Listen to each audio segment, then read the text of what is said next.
अभी के इस वीडियो क्लास में हम लोग आपके मैट्रिक बोर्ड परीक्षा 2022 के लिए विज्ञान के कुछ महत्वपूर्ण प्रश्न की चर्चा करेंगे।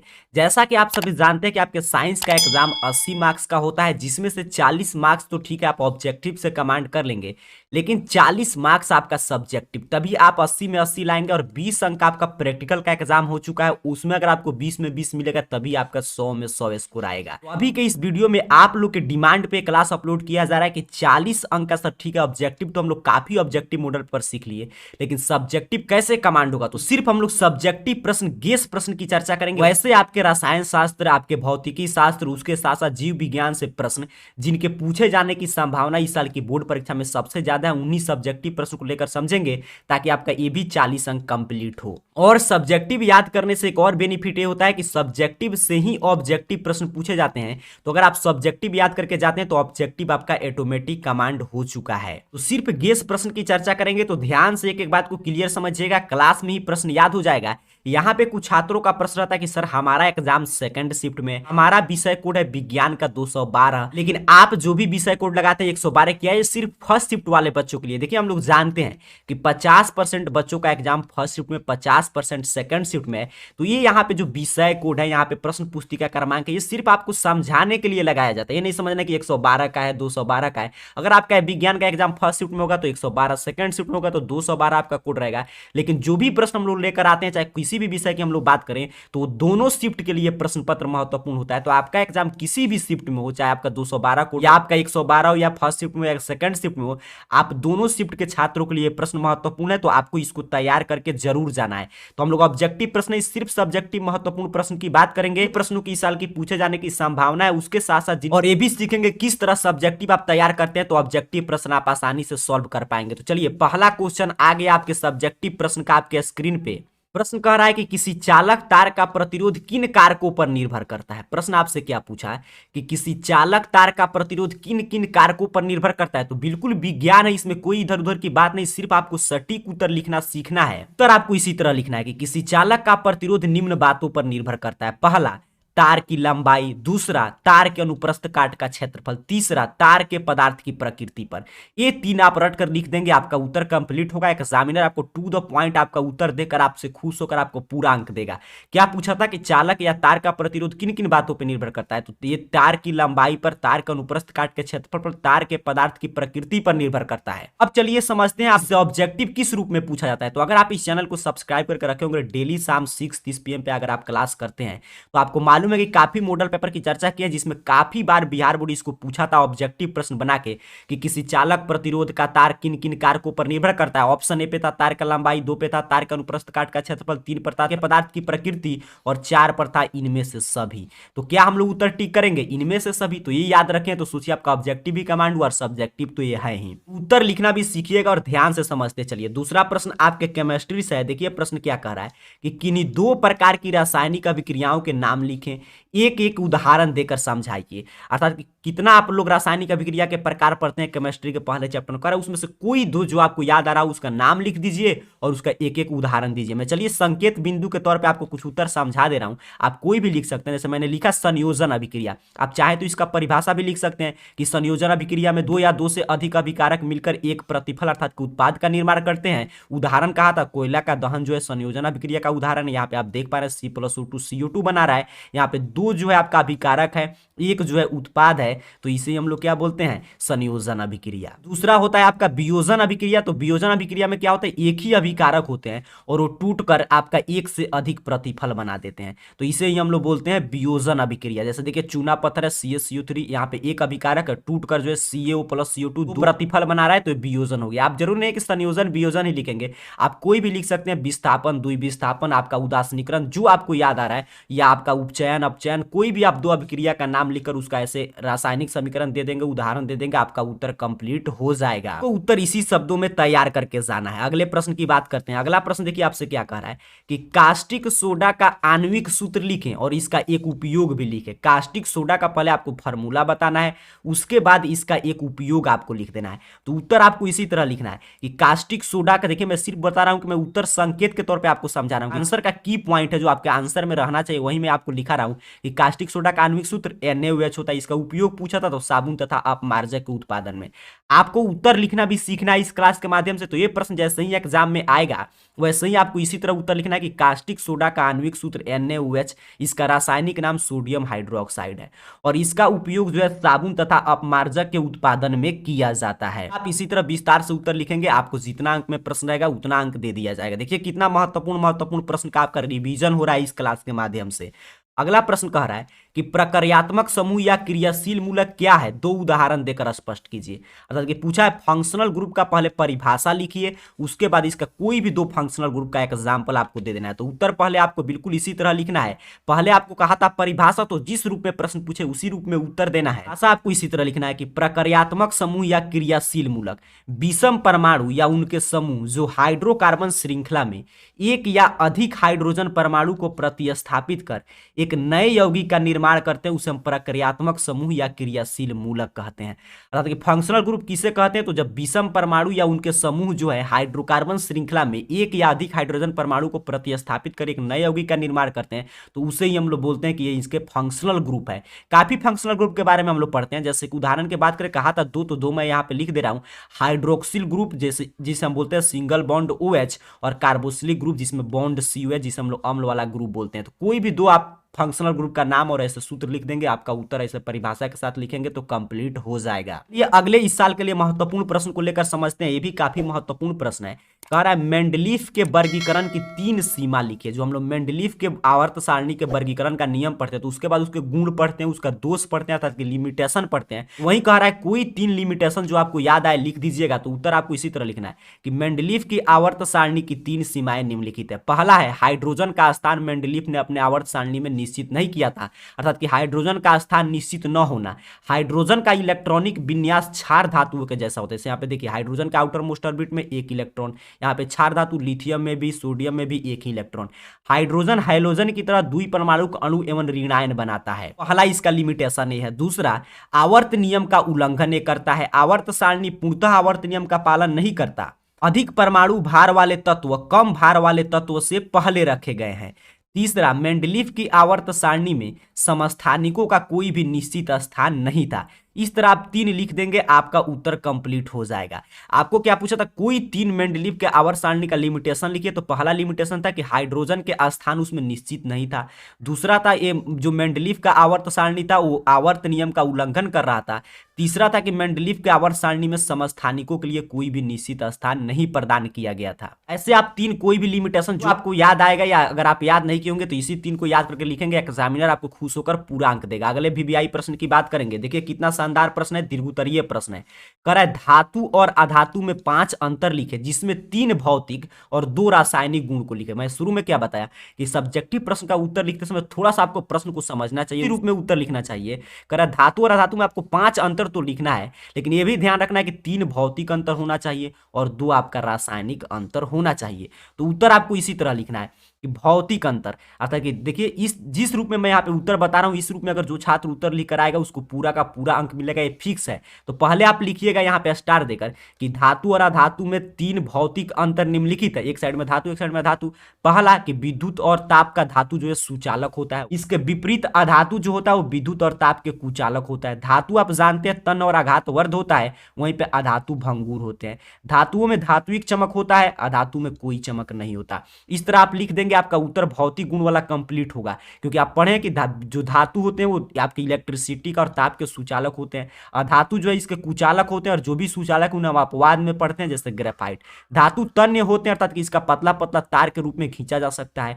और उसके साथ साथ धातु जो आघातवर्ध होते हैं, अर्थात कि पीटने पर चादर के भांति फैलते हैं, और अधातु में कोई भी ऐसा गुण नहीं पाया जाता है।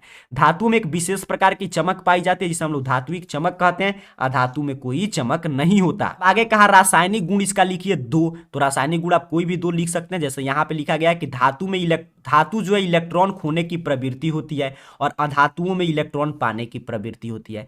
धातु का ऑक्साइड भस्मीय होते हैं, अधातु का ऑक्साइड अम्लीय। चाहे तो आप उदाहरण भी दे सकते हैं। यहाँ पे धातु का ऑक्साइड देखिए जल से अभिक्रिया करके क्षार बना रहा है, और ये जो है अधातु है जल में घुलकर अम्ल बना रहे हैं। यहाँ पे पूरा रिएक्शन से आप समझा दीजिएगा। इस रूप में उत्तर लिखिएगा, दीर्घोत्तरीय प्रश्न रहेगा, आपका पूरा अंक आपको मिलेगा। अगले प्रश्न को लेकर समझेंगे। अगला प्रश्न देखिए काफी शानदार है, मैं शुरू में बोल दिया, फिजिक्स, केमिस्ट्री, बायोलॉजी सभी से हम लोग गेस प्रश्न की चर्चा इस क्लास में करेंगे। कह रहा है पीत किस अंग द्वारा स्रावित होता है और इसके कार्य बताइए। सबसे पहले आपको उत्तर में क्या बताना है कि पीत कहां से स्रावित होता है। तो पीत जो है यकृत अर्थात कि लीवर द्वारा स्रावित होता है, जो कि पाचन तंत्र से जुड़ा अंग है। पीत आमाशय से ग्रहणी में आए अम्लीय कायम की अम्लीयता को खत्म कर क्षारीय बनाता है। यह भोजन में मौजूद वसा का विखंडन भी करता है ताकि आगे वसा को तोड़ने वाले एंजाइम उस पर आसानी से क्रिया कर सके। ये भी प्रश्न कई बार ऑब्जेक्टिव में हम लोग चर्चा किए हैं, कई बार बिहार बोर्ड पूछता है कि पीत किस अंग द्वारा स्रावित होता है, तो यकृत या लीवर के द्वारा। ये आपको याद रखना है, इसी के द्वारा पीत स्रावित होता है। अब पूछा था कि इसका क्या कार्य है, तो पीत जो है पाचन तंत्र से जुड़ा है और पीत जो है आपके आमाशय से ग्रहणी में आए अम्लीय भोजन को भी क्षारीय बनाता है। उसके साथ साथ भोजन में मौजूद वसा का भी विखंडन करता है, अर्थात कि पाचन तंत्र में पूरा पीत का महत्वपूर्ण भूमिका है। ऐसे आप समझाकर लिखेंगे, आपको पूरा अंक जरूर मिलेगा। अगले प्रश्न को लेकर समझते हैं। अगला प्रश्न भी काफी शानदार है। कह रहा है किन्हीं 4 पादप हार्मोनों का नाम लिखे। उत्तर आपको बिल्कुल सटीक लिखना है क्योंकि साइंस है। 4 पादप हार्मोन के नाम निम्नलिखित है। पहला है ऑक्सिन, दूसरा है जिब्रेलिन, तीसरा है साइटोकाइनिन, चौथा है एथिलीन। ये 4 पादप हार्मोन आप लिख देंगे, आपका उत्तर कंप्लीट हो जाएगा। अब देखिए कई बार ऑब्जेक्टिव में पूछा जाता है कि निम्न में से कौन पादप हार्मोन होता है। अगर आप 4 आप याद करके गए हैं, ऑक्सिन, जिब्रेलिन, साइटोकाइनिन, एथिलीन, तो इसमें से कोई ऑप्शन रहेगा उसको आप टिक कर देंगे। इस तरह आपका सब्जेक्टिव के साथ साथ ऑब्जेक्टिव का भी कमांड हो रहा है। चलिए आगे बढ़ते हैं, अगले प्रश्न को लेकर समझते हैं। अगला प्रश्न भी काफी महत्वपूर्ण है, ये भी अंतर कई बार पूछा गया, इस साल भी पूछे जाने की संभावना है। कह रहा है ऑक्सी अर्थात की वायुवीय श्वसन और अनॉक्सी अर्थात की अवायुवीय श्वसन में कोई 3 अंतर लिख दीजिए। उत्तर जब भी आपको ऐसे लिखना है अंतर स्पष्ट करने वाले प्रश्न, तो ऐसे ही आपको बॉक्स बनाकर लिखना चाहिए। एक साइड वायुवीय श्वसन, दूसरे साइड अवायुवीय श्वसन।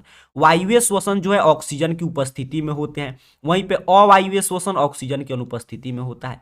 वायुवीय श्वसन में ग्लूकोज का पूर्ण उपचयन होता है, यहाँ पे देखिए पूर्ण उपचयन होता है, और यह कार्बन डाइऑक्साइड, पानी और ऊर्जा मुक्त करता है। और अवायुवीय श्वसन में ग्लूकोज का अपूर्ण उपचयन होता है, इसमें क्या था पूर्ण, इसमें अपूर्ण, और इसमें जो है एथेनॉल, लैक्टिक अम्ल, कार्बन डाइऑक्साइड और ऊर्जा मुक्त होता है।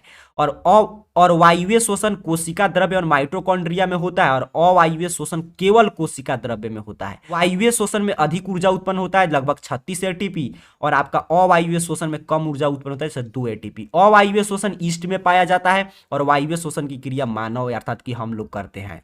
तो पूरा इतना आप उत्तर लिखेंगे, आपको पूरा अंक मिलेगा। 3 ही पूछा था, आप कोई भी 3 इसमें से लिख दीजिएगा। पूरा याद रखिए, यहाँ से खूब ऑब्जेक्टिव प्रश्न भी सेट किया जाता है कि ऑक्सीजन की अनुपस्थिति में होने वाले श्वसन को क्या कहते हैं, तो अवायुवीय श्वसन। इस श्वसन में ग्लूकोज का पूर्ण उपचयन होता है, तो वायुवीय श्वसन में। कौन सा श्वसन केवल कोशिका द्रव्य में होता है, तो अवायुवीय श्वसन। किसमें अधिक ऊर्जा निकलता है, कम, किसमें कम ऊर्जा निकलता है। ईस्ट कौन सा श्वसन की क्रिया करता है, मानव कौन सा श्वसन की क्रिया करते हैं। ये सभी यहाँ से तमाम ऑब्जेक्टिव भी आपका कमांड हुआ। चलिए आगे बढ़ते हैं, अगले प्रश्न को समझते हैं। ये भी आपका देखिए दीर्घ ये प्रश्न है। कह रहा है रुधिर के कार्यों को लिखे। चलिए विस्तार से पूरा कार्य मैं आपको समझा दे रहा हूं। ऐसे आप लिखिएगा, रक्त अर्थात कि रुधिर, ब्लड के निम्नलिखित कार्य हैं। पहला, रक्त या खून जो है पचे भोजन अंतःस्रावी ग्रंथि से स्रावित हार्मोन का परिवहन शरीर के विभिन्न भागों में कराता है। दूसरा, शरीर के तापमान को बनाए रखने में भी रुधिर जो है मदद करता है। तीसरा, इसका कार्य है कि रुधिर जो है ऑक्सीजन को शरीर के विभिन्न कोशिकाओं तक पहुंचाता है और CO2 को निकालने में मदद करता है। आप जानते हैं रुधिर के माध्यम से ही जो ऑक्सीजन हर एक हमारे शरीर के कोशिकाओं तक जाता है। चौथा कार्य है रुधिर ब्लड का कि यह शरीर के विभिन्न क्रियाओं में बने उत्सर्जी पदार्थ को निकालने में मदद करता है। पांचवा कार्य की प्लेटलेटस रक्त को बहने से बचाता है। और छठा कार्य है रक्त का कि रक्त में मौजूद जो WBC होता है, व्हाइट ब्लड सेल, वो शरीर को रोगों से लड़ने की क्षमता प्रदान करता है। तो ये सभी रुधिर के कार्य है, इसको समझकर और याद जरूर कर लीजिएगा। एग्जाम में प्रश्न आएगा, इतना आप लिखेंगे आपको पूरा अंक मिलेगा। देखिए जो भी उत्तर मैं आपको बता रहा हूँ ये टू द पॉइंट हम लोग लिखना सीख रहे हैं। अगला सब्जेक्टिव महत्वपूर्ण प्रश्न लेकर समझते हैं। देखिए बायोलॉजी से चित्र बनाने वाला प्रश्न, कभी पाचन तंत्र का, श्वसन तंत्र का, कभी जनन अंग का, कभी पुष्प के अनुदैर्ध्य व काट का, हमेशा पूछते रहता है। तो एक चित्र वाला प्रश्न जरूर तैयार करके जाना चाहिए। कह रहा है पुष्प के अनुदैर्ध्य व काट का नामांकित चित्र बनाए। तो अनुदैर्ध्य व काट का नामांकित चित्र आपको बिल्कुल बनाकर प्रयास करके जाना है। पुष्प की संरचना हम लोग ऐसे ही बनाते हैं, आपको बताना है कि इसमें कहां पे, देखिए सिर्फ चित्र नहीं बनाना है, ये भी आपको नामांकित कहा था, नाम भी लिखना है कि कहां पे इसका पुष्प का नर भाग अर्थात कि पुंकेसर, जिसे हम नर भाग बोलते हैं, ये कहां पे पाया जाता है। पुंकेसर का परागकोश तंतु कहां कहां होता है। जो इसका मादा भाग है स्त्री केसर, जिसमें वर्तिका, अग्र वर्तिका, अंडाशय पाया जाता है, ये कहां कहां पे है। बाह्य दल कहां है, पखुंडी कहां है, बीजांड कहां है, ये सभी आपको ऐसे ही फोटो बनाकर समझा देना है। 1-2 बार बनाने का प्रयास कर लीजिएगा, आपको पूरा अंक मिलेगा। ये अगले महत्वपूर्ण प्रश्न को लेकर समझेंगे। ये भी देखिए बायोलॉजी से अंतर वाला प्रश्न है। कह रहा है अंतः श्वसन और उच्च श्वसन में अंतर स्पष्ट करें। अंतर जब भी पूछेगा आपको ऐसे ही बॉक्स बना के लिखना है, यहां तक आपका उत्तर कंप्लीट होगा। मैं नीचे आपको कुछ समझाने के लिए यहाँ पे लिखा हूं कि अंतः श्वसन आखिर में क्या है, पहले इसको समझिए। तो जो सांस द्वारा वायुमंडल से गैस को अंदर ले जाना, अर्थात कि जो हम सांस लेते हैं उसे हम बोलते हैं अंतः श्वसन, जो हम लोग सांस ऐसे खींचते हैं। और उच्च श्वसन फेफड़ों से वायु या गैस को बाहर निकालना, अर्थात कि जब हम सांस छोड़ते हैं तो उसे हम क्या बोलते हैं, उच्च श्वसन। तो ये दो बात आपको समझ कर रखना है क्लियर कि अंतः श्वसन का मतलब क्या है कि हम लोग सांस को अंदर लेना, उच्च श्वसन फेफड़ा से वायु या गैस को बाहर निकालना, अर्थात कि सांस को छोड़ना। तो अंतर देखिए, अंतः श्वसन के दौरान वक्षीय गुहा फूलता है, क्योंकि गुहा फूलेगा जब हम सांस लेंगे अंदर। और उच्च श्वसन के दौरान वक्षीय गुहा अपने फिर मूल आकार में आ जाता है, क्योंकि हम लोग जो है सांस बाहर निकाल देते हैं। अंतः श्वसन में पसलियों से संलग्न पेशियां सिकुड़ता है, वहीं पे उच्च श्वसन में पसलियों की पेशियां शिथिल हो जाती है। अंतः श्वसन में वक्ष जो है ऊपर और बाहर की ओर गति करता है, और आप जानते हैं जब हम सांस छोड़ेंगे तो वक्ष फिर अपने स्थान पर वापस आ जाएगा। अंतः श्वसन में गुहा में वायु का दाब कम हो जाता है और वायु फेफड़ों में भरती है, और वहीं पे आपके उच्च श्वसन में गुहा में वायु का दाब बढ़ जाता है और वायु जो है कार्बन डाइऑक्साइड फेफड़ों से बाहर हो जाता है। तो आप समझ रहे हैं सांस लेना और सांस छोड़ना में क्या अंतर है, क्या क्या क्रिया इसमें होता है, विस्तार से इसे आप लिखेंगे, आपसे एग्जामिनर प्रभावित होकर आपको पूरा अंक दे देगा। अगले प्रश्न की बात करते हैं। अगला प्रश्न काफी शानदार है, प्रकाश के परावर्तन क्या है, इसके नियम को लिखे। तो प्रकाश के परावर्तन आप समझ रहे हैं, जैसे मान लीजिए हमारा ये सरफेस है, परावर्तक सतह, तो यहाँ से किरण आपतित किरण आती है, यहाँ से टकरा कर लौट जाती है, बीच में अभिलंब हो गया, ये क्या है आपतित किरण, ये परावर्तित किरण है हमारा अभिलंब, और ये अपना परावर्तक सतह हो गया। तो इसे ही पूछ रहा है कि प्रकाश के परावर्तन क्या है। तो उत्तर आप बिल्कुल ऐसे लिखिएगा कि प्रकाश के किरण का दर्पण के सतह से टकरा कर लौटने की घटना को हम क्या कहते हैं, प्रकाश का परावर्तन कहते हैं। अब ये तो परावर्तन का परिभाषा हो गया। आपका इसके नियम को लिखे, तो प्रकाश के परावर्तन का आप जानते हैं दो नियम है, अपवर्तन के भी दो ही नियम है, ये भी ऑब्जेक्टिव में कई बार पूछा गया है। तो पहला नियम क्या कहता है कि आपतित किरण परावर्तित किरण एवं आपतन बिंदु से खींचा गया लंब एक ही तल में होता है। जैसे यहाँ पे देखिए, यहाँ पे देखिए आपतित किरण है, और यहाँ पे देखिए परावर्तित किरण है, और यहाँ पे अभिलंब जो है, ये तीनों देखिए एक ही तल में है। यहाँ पे आप देख पा रहे हैं एक ही तल में, यही बात कह रहा है आपतन कोण का मान परावर्तन कोण के बराबर होता है। आपतन कोण जो आपतित किरण और अभिलंब के बीच में बनता है कोण आई, और जो यहाँ पे परावर्तन कोण का है तो जो आपके परावर्तित किरण और अभिलंब के बीच में बनता है कोण आर, अर्थात कि कोण आई बराबर कोण आर। ऐसे आप लिखेंगे और ऐसे पिक्चर बना के समझा दीजिएगा, आपको पूरा अंक मिलेगा। चलिए आगे बढ़ते हैं, अगले प्रश्न का आपका रिवीजन भी हो रहा है इसके माध्यम से। आगे देखिए क्या कह रहा है कि विद्युत परिपथ में सामान्य उपयोग होने वाले तीन अव्यय के संकेत क्या है, अर्थात कि आपको कोई भी जो विद्युत परिपथ में हम लोग संकेत का प्रयोग करते हैं, जैसे कहीं पे भी हम लोग चित्र बनाते हैं विद्युत परिपथ का, जो जैसे बॉल लगाना होगा तो ऐसे दिखाते हैं, कहीं पे एमीटर आम वोल्टामीटर कैसे लगाते हैं, तो वही कह रहा है कि सामान्य उपयोग होने वाले कोई भी तीन अव्यय का संकेत आपको बता देना है। तो उत्तर कोई भी तीन हम लोग लिख देंगे, आपको जो याद होगा आप लिख सकते हैं। आप देखते हैं जब परिपथ बनाते हैं कॉपी पर, तो विद्युत सेल को किसे दर्शाते हैं, इसी से प्लस माइनस, यही साइन बना के हम लोग क्या दर्शाते हैं, विद्युत सेल। प्रतिरोध तो ऐसे बना देते हैं, प्रतिरोध हो जाता है। ए मीटर तो ऐसे बना देंगे, ए प्लस तो ए मीटर हो जाएगा। आप तीन लिख देंगे, आपका उत्तर कंप्लीट होगा। क्या कहा था प्रश्न की विद्युत परिपथ में सामान्य उपयोग होने वाले किसी भी तीन अव्यय का संकेत लिख दीजिए। तो यहाँ पे देख लो अव्यय का नाम और संकेत लिख दिया, हमारा उत्तर कंप्लीट हो गया। ये अगला प्रश्न, उम्मीद कर रहा हूं आप क्लियर समझ पा रहे हैं। अगले प्रश्न की बात करते हैं, कह रहा है रुधिर और लसिका में क्या अंतर है। देखिए मैं जितना आपको, ये पहला हम लोग का सब्जेक्टिव का क्लास नहीं है, काफी हम लोग क्लास कर चुके हैं। डेली 6:30 PM पे आप इस चैनल पे आके क्लास ज्वाइन कीजिए। मैं जितना अंतर स्पष्ट करने वाला प्रश्न पिछले क्लास में भी काफी बताया था, इसमें मैं बता रहा हूं, इतना आप याद करके जाते हैं तो इससे बाहर कोई प्रश्न नहीं आएगा। कह रहा है रक्त और आपके लसिका में अंतर, तो बिल्कुल ऐसे ही आपको दो भाग में चार्ट बनाकर अंतर लिखना चाहिए। एक साइड में रक्त अर्थात कि रुधिर, दूसरा साइड में लसिका। तो रक्त लाल रंग का होता है, पहला अंतर यही है। दूसरा में आप, और लसिका आप जानते हैं रंगहीन होता है या पीला रंग का, अर्थात इसमें नहीं तो कोई रंग नहीं होगा, नहीं तो पीला कलर का होगा। रक्त जो है रुधिर वाहिनियों अर्थात कि धमनी या शिरा में प्रवाहित होता है, और लसिका जो है ये ऊतक के बीच खाली स्थान में प्रवाहित होता है। का प्रवाह जो होता है शरीर में द्विदिशीय होता है, वहीं पे लसिका का प्रवाह जो होता है वो एक दिशीय होता है। तो ये आपको क्लियर समझना है, तीन अंतर आप लिख देंगे। ये आपका लघु उत्तरीय प्रश्न में पूछा जाता है, आपको पूरा अंक मिलेगा। इस तरह आज के क्लास को हम लोग यहीं रोकेंगे। लगभग हम लोग 15 के करीब प्रश्न की चर्चा की है, सब्जेक्टिव प्रश्न। इतना प्रश्न को बार बार रिवीजन करके जरूर याद कर लीजिएगा, यहाँ से खूब प्रश्न आएगा, क्योंकि अंतिम समय में क्लास चल रहा है तो सिर्फ हम लोग VVI गेस प्रश्न की चर्चा कर रहे हैं। उम्मीद करता हूं आपको प्रश्न समझ में आया होगा। और कोई क्लास आपको चाहिए तो नीचे कमेंट बॉक्स में जरूर बताइएगा, साथ ही साथ क्लास को लाइक कीजिएगा। आप सभी को बहुत बहुत धन्यवाद।